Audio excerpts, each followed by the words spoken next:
ভাই একটা পান দেন তো। 25, 50, 100, 500। আর 500 টাকারটা নিতে গেলে 2 থেকে 3 দিন আগে জানাতে হবে।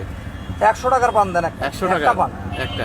আচ্ছা দেন। এটা কিন্তু একজন খেতে হবে ভাই। 100 টাকার পান একজন 100 টাকা দামের হোক বা 500 টাকা দামের হোক বা যে 10 টাকা দামের হোক, একটা পান একজন খেতে হবে। আচ্ছা দেন। আর এটা একটা পেপারমেন্ট।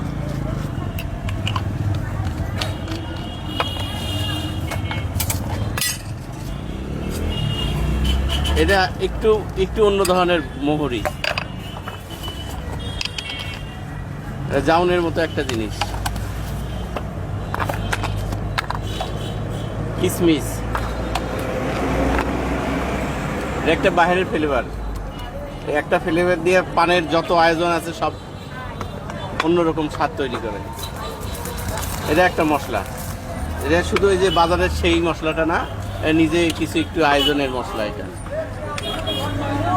যা অন্য কোনো কারো স্বাদের সাথে তুলনা হবে না।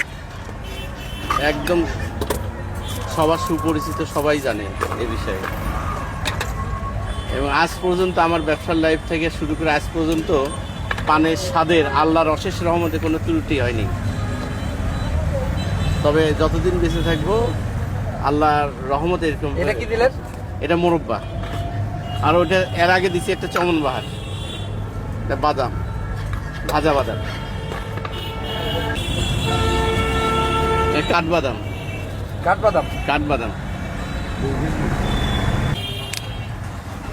ভাই, এই জিনিসটা আমি বলবো না, হ্যাঁ এই জিনিসটা বলবো না।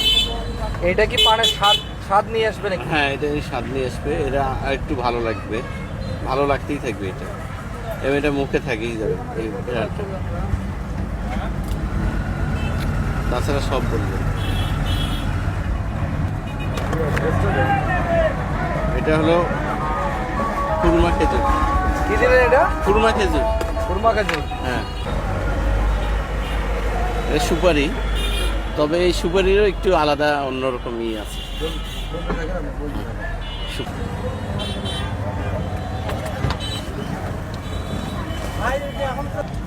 এটা তবক পাতা। জি জি। এটা তবক পাতা, তবক পাতা। ওরাও খাবে? এটা সব সহ পানটা খাবে, ওই জন্য এই পানটা একাই খেতে হবে একজন। এটা একজনে খেতে হবে? একজনে খেতে হবে। মুখের মধ্যে অতগুলো পান ধরবে? হ্যাঁ, মুখে দেওয়ার 2-1 মিনিটের মধ্যে পানটা গলে যাবে। এটা আমাদের সেই ঐতিহ্য চাউল ভাজা এবং নকুল ভাজা, যে